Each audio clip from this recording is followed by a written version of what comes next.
Just had in my imagination this incredibly vivid image of kind of brave, heroic people crossing the ice. So I've always dreamt, I've always wanted to do it. At the same time, I'm very involved with the Yehudi Menuhin School, and I thought what a great opportunity to combine the two together and see if we can raise a bit of money for the school.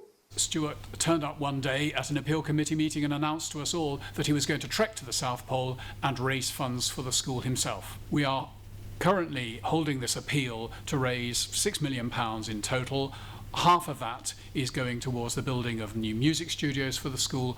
We're very keen to build up a bursary fund so that, you know, whatever somebody's background, they can come to the best music school in the world. I first took a deep breath. Oh my god, what is he going to do now? But the enthusiasm he shows is very catching. Well, I thought at first he was joking, and then he had a serious face on, so I was like, why? That was my first question. He said, something fun to do. You pay up, you can book in your times and everything, and we'd arranged to leave on the 3rd of December. So really from the summer period, you've got to start thinking about training.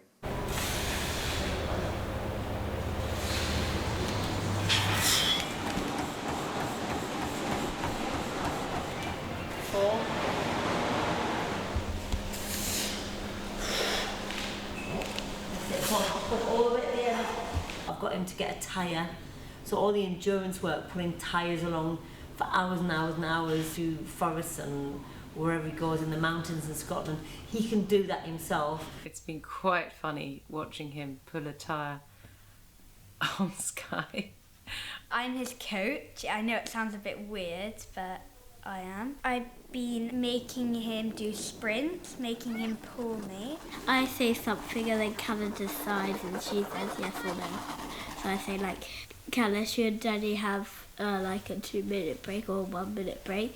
And then Calla says yes or no. What I want to focus on here with him in the gym is really heavy interval sprint work, which is going to get his heart stronger, his lungs stronger, and also take him outside his comfort zone. 3, 2, 1, go.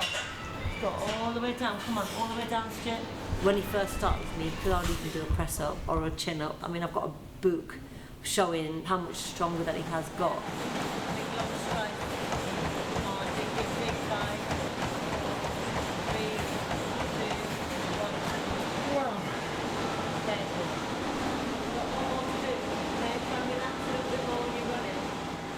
Yeah, I'm excited for him.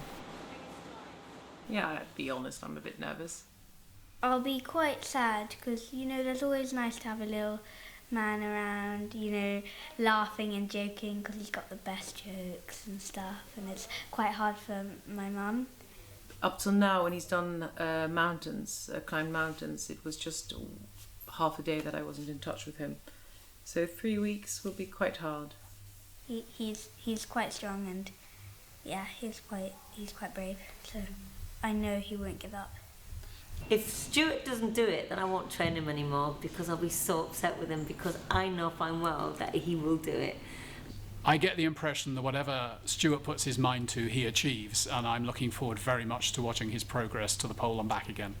It's hard to be left behind. I love an adventure too. Not exactly the same type as Stuart, but we'll miss him. But it'll be great to hear all the stories.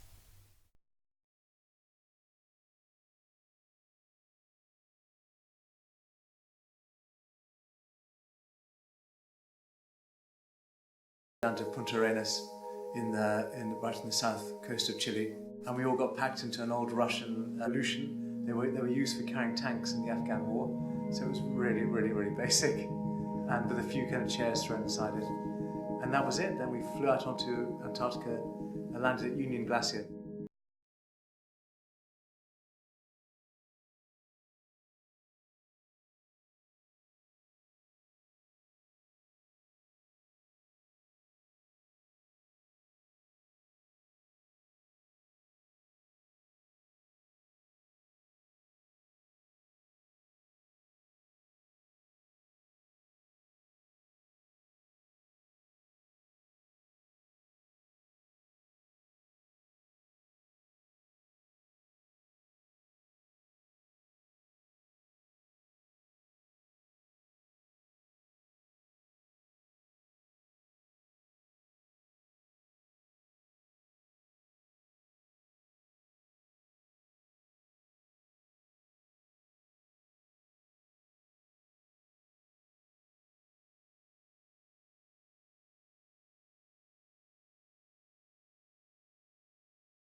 walking for 10 miles with 50 kilos behind you at 12,000 feet, there's quite a lot of nausea. The guide was great because, of course, he's seen all this before, and he just said, chill, it'll be fine. In the end, when we had our difficult moments, he really rose to the challenge. He was great, with one member who was quite tired one day and knew the protocol, lots of water, sleep for a whole day, get your strength back. He rallied very quickly.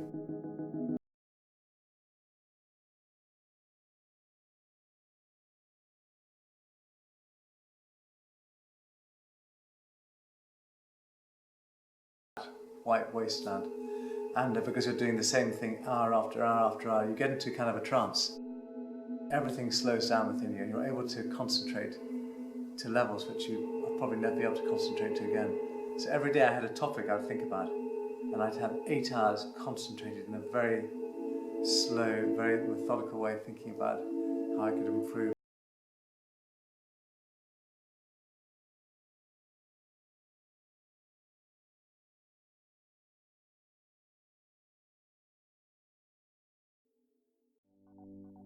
There's not much there at the South Pole. There's the Amundsen Scott Centre, which has been set up by the Americans, and they do some research.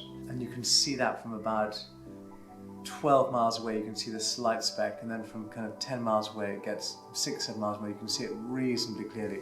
So that was really, really exciting. Then, of course, walking onto the place where Scott would have been and Amundsen was very exciting. And there's a ceremonial pole, and there's an absolute geographic.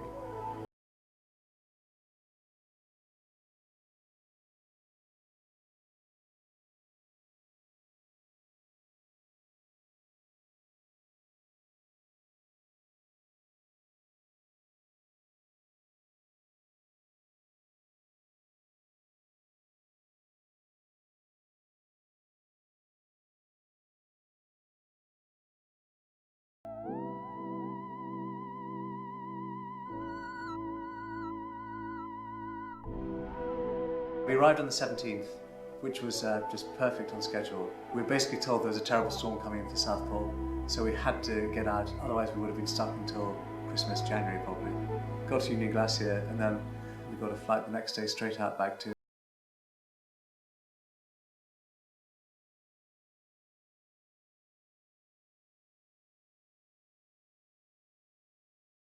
money. I think all charitable institutions are finding that, and so we are going out to trusts, to individual potential donors, and slowly the money is coming in, and we're doing very well. We're very pleased. But to have someone like Stuart, who's a governor of our school, putting himself on the line and saying, I'm going to go out and do my bit and go to the South Pole and raise a